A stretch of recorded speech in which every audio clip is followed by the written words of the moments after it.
Okay, let's explain attention and specifically self-attention. So here we have a really complicated looking diagram, which you may have seen before, and it's called the transformer architecture. It's essentially a neural network architecture that was used for ChatGPT. Specifically, we don't worry about the left part, which is called the encoder, and we only use the right part of this architecture, which is called the decoder. And here we can see the different layers in this neural network. We can see that embeddings are used in this neural network. That's a really big part of ChatGPT. Then we also have linear layers. Obviously, those traditional feed-forward neural networks. There's also another one over here. Just the distinction between this linear layer and the feed-forward is that the feed-forward includes like linearities like ReLU and sigmoid, right? But actually, one of the most important parts of this architecture, the part that makes ChatGPT and modern-day chatbots so effective, way more effective than previous chatbots in previous years, is the concept of attention. And attention is one of the most important topics in NLP right now. So let's go ahead and explain exactly how it works. So what is the point of attention? Let's say we're working with some chatbot and we pass in something like write me a poem. This is a kind of a complicated instruction for a computer to parse, but we know that ChatGPT can actually respond really well to this. Well, the input will be something like B by T, right? And let's just say we're passing in only one sentence or one example right now. So B is 1. And T will be the number of tokens. If we're breaking things up on a word level, then T equals 4 here. The first step would actually be the embedding layer, right? This was actually the first step in, say, our sentiment analysis model. And as you may have seen in the transformer diagram previously, the first step is the embedding layer. So for every token, right, for every word, every time step, however you want to think about it, we are going to generate the embedding vector. And that will be of size C or embedding dim. Those might be kind of the symbols used for that. So this is what I've kind of represented over here. If B is 1, right, then we don't have to worry about B by T by C. Let's just say it's T by C, right? Then in the first row, we have the embedding for the token, right, and that's some vector. In the second row, we have the embedding for the token me, and that's some vector, right? But how does the model actually combine or aggregate all this information to get a sense of what the instruction or the task is, right? How does the model understand the relationships between tokens? Because there's actually many pairs of relationships that are important within this task or this command that the chatbot is given. For example, what is the model supposed to write? It's supposed to write a poem, not a movie or a book. It's supposed to write a poem, right? There's many pairs of relationships between tokens that the model needs to take into account, and the model somehow needs to aggregate or combine all these embeddings together, because right now these are all separate independent rows, right? Each row in this tensor is a time step, right? But we need to somehow aggregate and combine them together. Well, the simplest way to do that is just by averaging, right? Let's say we have a sequence of tokens, right? So we have write as at the 0th time step, and then me, and then a, and then poem. And write is the first token. So let's say it doesn't get averaged with anything. But then me is the second token. So to get a more complex representation that actually factors in the sequential nature of this sentence, or at least the spatial relationships that are going on, let's say we average me and write together. So it's kind of like a running average. And then we have a. So then A would get averaged with write, me, and A. And then finally poem. Well, poem would actually be averaged with itself and everything that came before it. So it's essentially going to be represented. The representation for poem could then be the representation for the whole sentence averaged together. And this can work, and we can get decent results in neural networks with this, but not the greatest results. And this might remind you of what we did in the sentiment analysis problem, where we just averaged our embeddings together. We just did a simple average. It's a simple aggregation, but we actually want to develop more and more complex aggregations, right? So before we can do that, let's first start to think of this aggregation, this simple aggregation we did, as a matrix multiplication. So here we have our T by C, right? You can think of each row in this tensor as being the embedding for a token. And I'm just following like row column notation here. So this is row 1, column 1, right? Row 1, column 2. That's kind of the subscript notation there.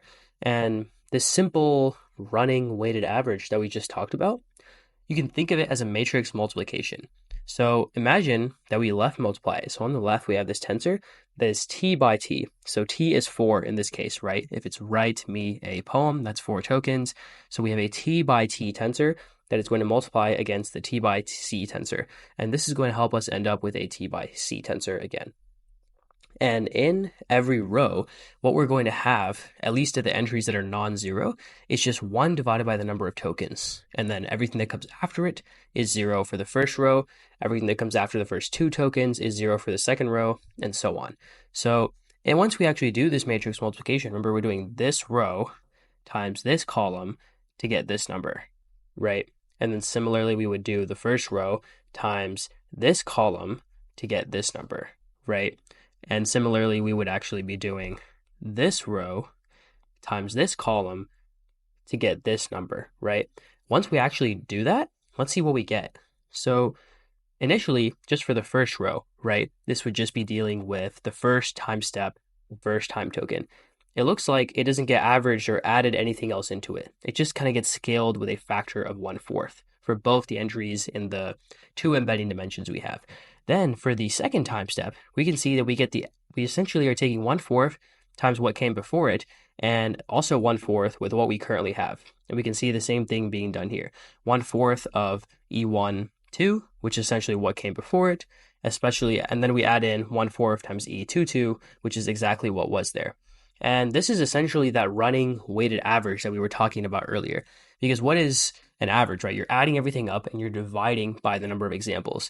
But if your number of examples is essentially constant, you can kind of pull that out. And the 1/4, the 4 that you would be dividing by, if you were, say, adding everything up and then dividing by 4, that's kind of what a running average would be doing, right? We can essentially just distribute that 1/4 to each number that's being averaged, right? So just to make this super clear, here we have 1/4 times E11. Here we have 1/4 times E11 plus 1/4 times E21. So that's kind of averaging right and me.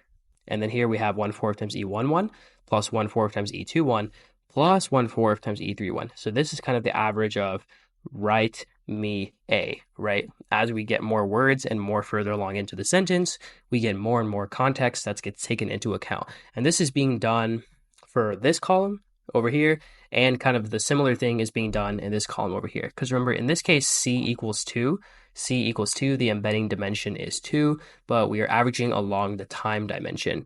So this is essentially nothing more than what we already talked about over here, right? We talked about how we want some way for the model to know what's important to pay attention to and what the relationships are between each sentence. So for every token, we average itself with what came before it.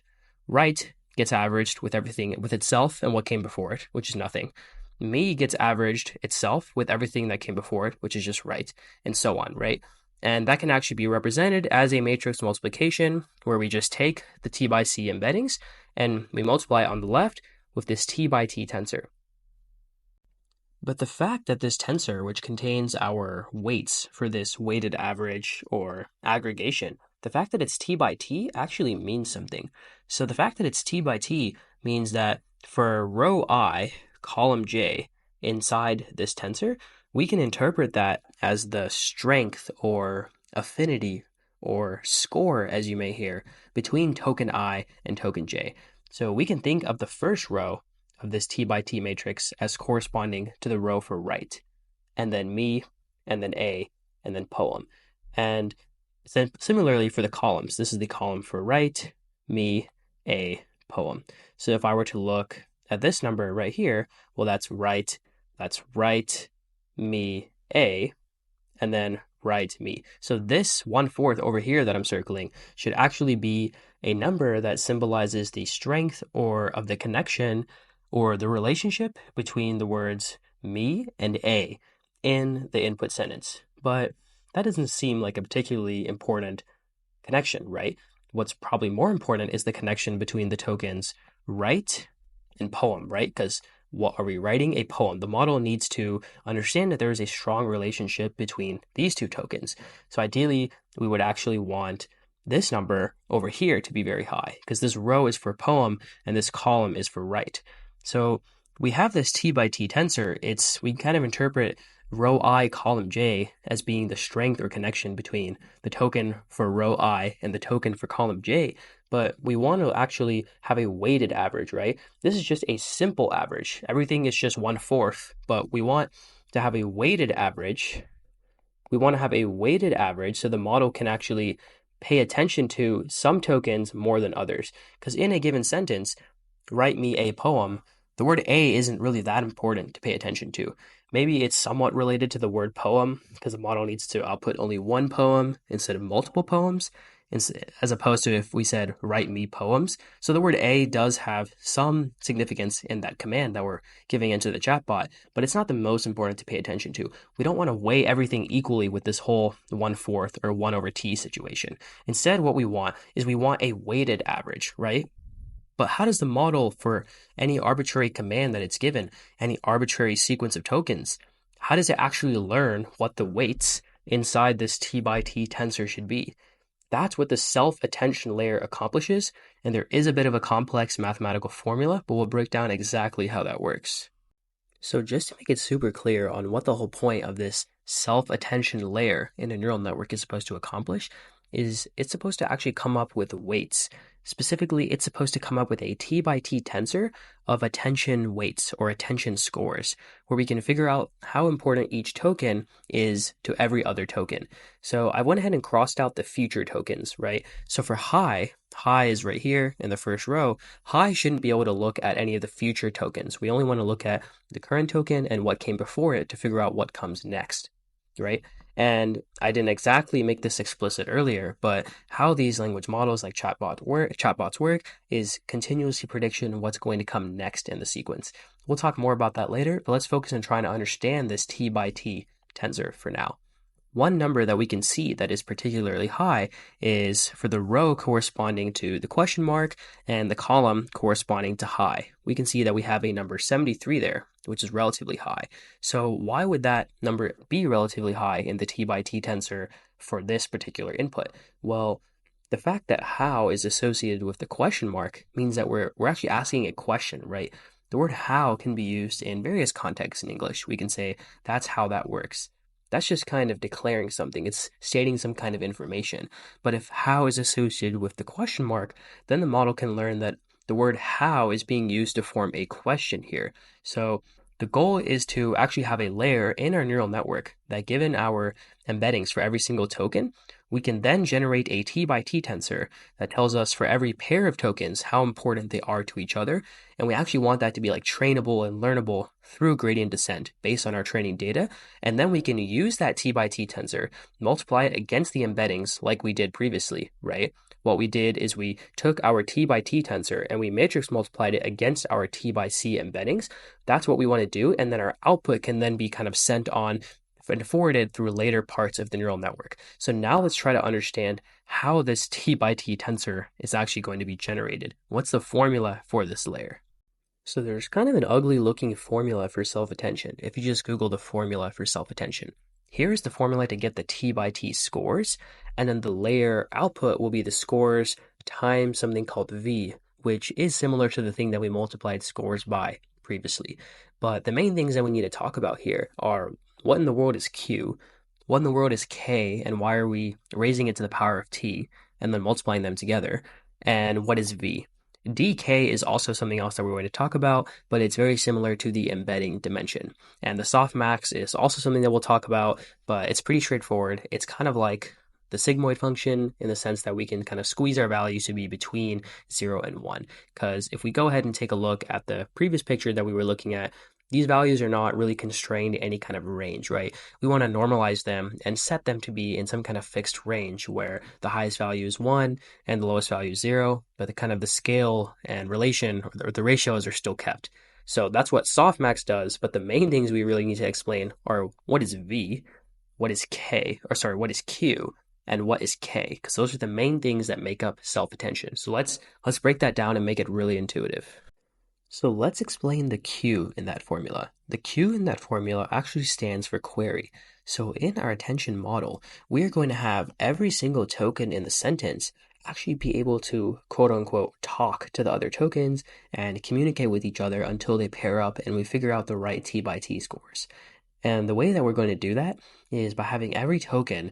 I've only drawn it for write and poem right now, but every token is going to emit. It's going to emit and send out a vector called a query. And just like the word query means, this vector is going to contain information that represents what that token is searching for. What is its query? So what maybe if we were using a character level language model and our token was like Q, then Q might be emitting some sort of vector of information that represents what it is searching for. And we know that in the English language, U almost always follows Q. So it might be that information in that vector that the token Q is emitting out. If we just had Q as a token using a character level model instead of a word level model, the vector that Q is emitting might contain information or numbers in here that are similar to what U has. So Q would then match up with U because U would be a vector that emits its own information. And what we're going to do is we're going to have every token emit this query vector, and that query vector is going to be of size attention dim, which will be a parameter specified to you. And that can kind of be then represented as a linear layer. That's how we're going to generate the queries for every single token. It's simply going to have embedding dim as the input number of features, because right now, before we even generate the queries, we know that for every token we have a vector of size embedding dim. That's how we kind of have that represented. And then we're going to actually change the dimension to attention dim so that every token in this sequence is emitting a query of size attention dim. And that represents what the token is looking for. So if every token emits a query vector representing what it's looking for, every token also should emit a key vector representing the information that it has. And then we can kind of match up the queries with keys. The tokens can kind of pair up with the tokens that are actually relevant for themselves. And then the T by T scores are actually learned. So every token is also going to emit a key vector of size attention dim. Again, I've only drawn this for write and poem right now, but this will be emitted for every single token just as the queries were. And this will also be generated using a linear layer, which of course has, those trainable W's and biases. And then what we do is we take that query matrix, which is T by A, because for every token at every time step, we have a vector of size A, attention dim, specifically being the query. And then we're going to multiply that by K transpose. So we have that one, that matrix over here. That one, instead of being T by A, because we've transposed it, it would be A by T. And that's going to be the key vector for every token. So here, each row is the query, and here each column, because we transposed the matrix, meaning we flipped its rows and columns and essentially put the matrix on its side, so to speak, we have the columns here being the keys. So write key, me key, a key, poem key. And then when we think about what this matrix multiplication is doing, is we have the query for write kind of dot producted with the query or the key for write. And then we have the query for write dot producted with the key for me. And then we have the query for write dot producted with the key for A, and we have the query for write dot producted with the key for poem. And the same thing is kind of done for every other query, right? All the queries and keys kind of get dot producted. And if you recall the dot product operation from linear algebra, the dot product operation is supposed to be a measure of how similar two vectors are to each other. I'll have a separate explanation for that right after this clip, which you can jump to. But if we take the query for every vector, remember every vector is emitting a query, and every vector is emitting a key. Well, if we dot product them, that's kind of like saying, okay, if this is a gauge for how similar they are to each other, then the tokens whose queries and keys match up, maybe the query for write matches up with the key for poem. Or using the character example we talked about earlier, maybe the query for Q matches up with the key for U. If those match up, then we can say those tokens are important to each other, and we would have a higher number coming out of the dot product. And if we see what shape this tensor is after you do this multiplication, we can actually see that the T by A multiplied by the A by T would give us that T by T tensor, which we were looking for. So Q times A transpose, specifically Q, which is the output of that trained linear layer, K, which is the output of the trained linear key layer, gives us this T by T attention scores, which we were looking for all along. So let's give a quick explanation on why the dot product represents how similar two vectors are to each other. Remember, when we're doing that matrix multiplication, that's what we're doing. We're doing a dot product, this row times this column. So that ends up being this 1 times this 0, and then we go in and do plus this 0 times this 1. Well, for these two vectors, in this example, their dot product ends up being 0. And if you were to graph them or plot them, you see that they're completely perpendicular to each other. They're not pointing in the same direction at all. We would say they're completely orthogonal to each other. This is kind of different than these two vectors over here. Let's imagine that this is the query for a token, and this is the key for a token. And we're trying to figure out how similar these are to each other. These at least they're partially in the same direction. They're not, completely orthogonal, completely pointing away from each other like this one. So here, if we had, say, 3, 2, dot producted with one of them being 2, 3, we're getting some number like 12. And that's obviously much farther away from 0, kind of indicating that these two vectors do share some kind of similarity. So that's why we're actually doing the query times k transpose, the query times k transpose, and that's why that gives us the t by t scores. Okay, so we just have one or two things left to explain. In our t by t tensor that we have generated, the next step, if you remember that attention formula that I showed at the start, is to actually apply softmax to it. And you can kind of think of softmax as a multi-dimensional sigmoid. So it'll squash everything to be between 0 and 1. So we can see that being done over here. It's between 0 and 1 now, between 0 and 1 now, between 0 and 1 now, and between 0 and 1 now. But the way the formula works, the way it kind of raises everything to the power of e, and that's to make it positive, by the way, and not negative anymore. And then we divide by the sum of the entire vector. Not only does it squash everything to be between 0 and 1, but it'll make everything sum to 1. So all of these numbers will now sum to 1. And on our t by t tensor of attention scores, what we do when we apply softmax is every row is now going to be between 0 and 1, and every row sums to 1. So we can kind of think of it as given say a given row, which corresponds for a given token, and then all the columns going left to right, if those sum to 1, we can kind of think of those as scores or maybe even probabilities that that token might be relevant to the token corresponding to the row. So again, not super important to worry about the mathematical details of softmax, but it is nice that it would normalize our values and squash everything to be between 0 and 1 instead of having like totally random numbers like we did in the previous tensor we showed, where we had a number like 73 and like 96, and then, just a totally arbitrary range of numbers. So once we have those normalized t by t scores, to actually get the output of this attention layer, why do we multiply it by v, something called the v, instead of just multiplying it by the input like we originally did when we were doing the example with all of the 1/4 in the matrix? So in addition to how every token will emit a query and a key, every token is also going to emit a value, and this is going to be another vector of size dim att, or attention dim, that every vector is going to emit, and it will be learned and trained with a linear layer. And the reason we do this is to just kind of add another level of complexity to the model, because if the query is what the token is searching for, if the key is what the token actually has, and well, let's say the value is actually what is the token actually willing to share, because there are various pieces of information associated with every token, right? That's in the key, but the value, not the Q, not the K, but now the V, the value is, okay, what information is actually relevant? What information do I emit in my vector? Do I actually want to share? We don't necessarily want to share the entire unmasked input, right? Like doing t by t scores times the input. Instead, we'll multiply it by v, where v will be learned. So then the model can actually learn, okay, for every token, what information is actually relevant to share with the other tokens. So that would be the value. What the token is looking for is the query. What information the token has, which should be kind of matching up with the queries for other tokens, is the key. And what information it's actually willing to share is the value. So the last thing we need to explain is why did we divide by the square root of dk before we applied softmax, where dk is the attention dim. That's what dk actually is.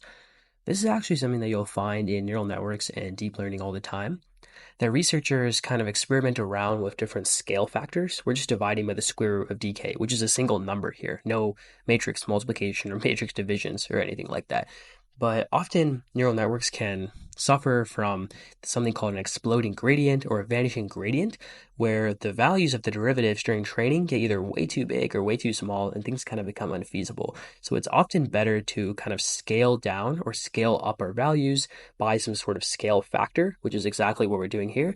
And the researchers who created self-attention, they were researchers at Google in 2017, they actually found that this achieved far better results, and it's kind of become standard when coding up self-attention. And the at operator that I've been using here, by the way, is matrix multiplication in PyTorch. So now you're ready to code up self-attention.